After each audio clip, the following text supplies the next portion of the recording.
This is me Richa and welcome back to my channel legal scanning. Recently एक बहुत ही important landmark judgement pass हुआ है supreme court से। आपको इस लैंडमार्क जजमेंट के बारे में जानना बहुत ही ज़्यादा ज़रूरी है, ठीक है। लॉ के पर्सपेक्टिव से अगर हम देखें तो भी आपको जानना ज़रूरी है और जनरली भी अगर हम देखें तो भी आपको इस बारे में जानना बहुत ज़रूरी है। और हर एक उस औरत को, हर एक बेटी को, हर एक लेडी को इस जजमेंट के बारे में जानना बहुत ही ज़रूरी है। तो कहीं ना कहीं आपको हिंट तो मिल ही गया होगा कि किस जजमेंट के बारे में मैं कर रही हूँ बात, ठीक है। तो चलिए बढ़ते हैं आगे और देखते हैं कि कौन सा ये जजमेंट है। रिसेंटली सुप्रीम कोर्ट ने पास किया है कि daughters to inherit father's self acquired property in absence of will. अगर एक फादर, एक पिता, अगर वो विल नहीं बनाते हैं और उनकी हो जाती है मृत्यु, फिर भी उसके बावजूद भी एक जो बेटी होगी उसके पास ये राइट है कि वो इनहेरिट कर सकती है अपने पिता की सेल्फ एक्वायर प्रॉपर्टी को, ठीक है। ये सुप्रीम कोर्ट ने रिसेंटली अपने एक जजमेंट में बोला है, ठीक है। तो ये कौन सा केस है, आखिरकार इतना बड़ा लैंडमार्क जजमेंट आया कहां से, ठीक है। कोई तो केस होगा जिसके वजह से ये लैंडमार्क जजमेंट आया है ना। तो चलिए फटाफट उस केस के बारे में जान लेते हैं कि वो कौन सा केस है, ठीक है। तो केस का नाम है अरुणाचला गौंडर वर्सेस पोन्नुस्वामी, ठीक है। 2022 का है ये जजमेंट, ठीक। तो इस केस में होता क्या है, तो जैसे कि मैं आपको बताती हूँ, हर केस के हमें फैक्ट्स के बारे में जानना बहुत ज्यादा जरूरी है ना। पहले केस के फैक्ट्स के बारे में जान लेते हैं, ठीक है। तो देखिए इसमें कुछ ऐसे फैक्ट्स हैं कि सूट पिटिशन फाइल किया गया था, ठीक है। किसके द्वारा किया गया था? लेट मरप्पा गाउंडर्स ब्रदर्स डॉटर, ठीक है। यहाँ पे लेट मरप्पा मतलब वो मर चुके हैं, वो यहाँ पे डिसीज्ड माने जा रहे हैं, ठीक है। उनके भाई की बेटी के द्वारा ये जो सूट पिटिशन था वो फाइल किया गया था, ठीक है। इनका क्या कहना था कि जो हमारे मरप्पा गाउंडर हैं, ठीक है, उनकी मृत्यु हो चुकी है। उनकी मृत्यु कब हुई थी? उनकी मृत्यु हुई थी 1949 में, ठीक है। उनकी मृत्यु हो चुकी है 1949 में, ठीक। अब इनका कहना है कि 1949 के बाद ये जो प्रॉपर्टी थी ये इनहेरिट की जा रही थी। किसके द्वारा इनहेरिट की जा रही थी?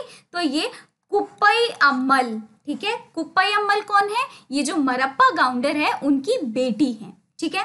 तो उनके द्वारा प्रॉपर्टी इनहेरिट की जा रही थी, ठीक है। कब? जब ये मर चुके थे, ठीक है। जो मरप्पा गाउंडर है उनकी जब मृत्यु हो गई थी 1949 के बाद से, ठीक है। कुप्पई अम्मल जो है वो उनकी प्रॉपर्टी को इनहेरिट कर रही थी, ठीक। टाइम बीता, उसके बाद कुप्पई अम्मल की भी हो गई डेथ, ठीक है। कब हो गई? 1967 में इनकी डेथ हो गई, ठीक है। अब इनका कहना है, जो यहाँ पे प्लेंटिफ हैं, ठीक है, उनका मानना है कि उसके बाद जब कुप्पई अम्मल की डेथ हो जाती है 1967 में, उसके बाद ये जो प्रॉपर्टी है वो इक्वली बटेगी, ठीक है। इक्वल शेयर में पांचों बच्चों के बीच में बटेगी। ये कौन है? पांच जो बच्चे हैं ये है मरप्पा गाउंडर के भाई के 5 बच्चे हैं, ठीक है। उनमें इक्वल शेयर्स मिलने चाहिए सबको, ठीक है। 1/5 जो शेयर है वो सबको मिलना चाहिए। इतनी बात समझ में आ गई? तो ये था प्लेंटिफ का कहना। वहीं पे जो डिफेंडेंट होते हैं, देखिए जो यहाँ पे डिफेंडेंट होते हैं उनका ये सबमिशन होता है कि हिंदू सक्सेशन एक्ट 1956 के पहले के जो प्रोविजन होते हैं, प्रायर जो हिंदू लॉज होते हैं, उनके अकॉर्डिंग ये जो प्रॉपर्टी है उसके जो सोल हेयर हैं वो है मरप्पा गाउंडर के भाई के जो बेटे हैं, ठीक है, वो है सोल हेयर। तो इसीलिए वो उस प्रॉपर्टी को ये इनहेरिट कर रहे हैं, ठीक है। क्यों? क्योंकि इन्होंने इस प्रॉपर्टी को सक्सीड की है। किससे की है? अपने लीगल रिप्रेजेंटेटिव के, उनके मरने के बाद। तो जो भी पोजेशन है, जो भी अधिकार है वो किसके पास है? वो जो लीगल हेयर है, जो कि मरप्पा गाउंडर के भाई के जो बेटे होते हैं उनके पास है। तो जो भी प्रॉपर्टी से इंजॉयमेंट आ रही है, जो भी बेनिफिट मिल रहे हैं वो इंजॉय कर रहे हैं वो उस अपने प्रॉपर्टी से। आगे बात समझ में? तो ये कहना था डिफेंडेंट का इस ग्राउंड पर। चलिए जान लेते हैं कि दोनों तरफ से आर्ग्यूमेंट्स क्या हुए, ठीक है। तो पहले प्लेंटिफ का हम देखेंगे कि प्लेंटिफ के द्वारा क्या आर्ग्यूमेंट आया, ठीक है। तो उनका ये मानना था कि the property was purchase through court auction sale by the Marappa Gounder on 15/12/1938।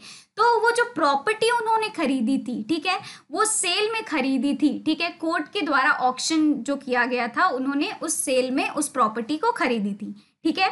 कब खरीदी थी? 15/12/1938 में, ठीक। Hence it is his independent property, इसीलिए वो उनका इंडिपेंडेंट प्रॉपर्टी है, खुद का प्रॉपर्टी है वो, ठीक है। It was never considered as joint family property, क्योंकि फैमिली का यहाँ कोई कॉन्ट्रीब्यूशन नहीं है, तो ये जॉइंट फैमिली का प्रॉपर्टी नहीं हो सकता, ठीक है। ये उनका मानना है, किसका? प्लेंटिफ के द्वारा ये आर्ग्यूमेंट किया जा रहा है, ठीक है। And such on death of Marappa Gounder this property would devolve by succession। तो उनके डेथ के बाद ये जो प्रॉपर्टी होगी ये सक्सेशन के द्वारा क्या होगी? ट्रांसफर की जाएगी। डिवॉल्व मतलब ट्रांसफर की जाएगी, ठीक है। किसको की जाएगी? तो ये ट्रांसफर की जाएगी कुप्पई अम्मल, जो कि उनकी डॉटर है, ठीक है। आगे बात समझ में। अब आप सोच रहे होंगे कि सक्सेशन क्या है? तो सक्सेशन का मतलब होता है कि step into the shoes of other, ठीक है। मान लीजिए कि आपके फादर है, ठीक है, तो आपके फादर के बाद वो जो उनकी जो प्रॉपर्टी है वो किसको मिलेगी? आपको मिलेगी, है ना। तो एक तरह से आप क्या हुए? अपने फादर के क्या हुए? उत्तराधिकारी, ठीक है। तो सक्सेशन का यही यहाँ पे मतलब होता है। आगे बात समझ में। तो ये कहीं ना कहीं उनकी उत्तराधिकारी होती हैं, तो इसीलिए उनको ये प्रॉपर्टी मिलनी चाहिए। तो ये आर्ग्यूमेंट आता है प्लेंटिफ के साइड से, ठीक। चलिए बढ़ते हैं आगे, डिफेंडेंट का हम देखते हैं। तो ये कहते हैं कि property in question was purchase by Marappa Gounder in court auction sale out of the family funds. इनका मानना होता है कि ये जो प्रॉपर्टी होती है फैमिली के फंड के द्वारा, मतलब ये पैसा लेके जाते हैं, ये जो फंड लेके जाते हैं, ये फैमिली से ही लेके जाते हैं। तो कहीं ना कहीं ये जो प्रॉपर्टी होगी ये किसकी होगी? ये कहीं ना कहीं जॉइंट फैमिली की प्रॉपर्टी होगी, ठीक है। तो इसीलिए ये जो प्रॉपर्टी होगी ये किसको मिलनी चाहिए? ये मिलनी चाहिए मरप्पा गाउंडर्स के जो भाई होते हैं उनके बेटे को। ये मानना है किसका? डिफेंडेंट का। तो ये दोनों की साइड से हुआ आर्ग्यूमेंट, ठीक है। तो अब बढ़ते हैं आगे और देखते हैं कि जजमेंट क्या आया इस पे, ठीक है।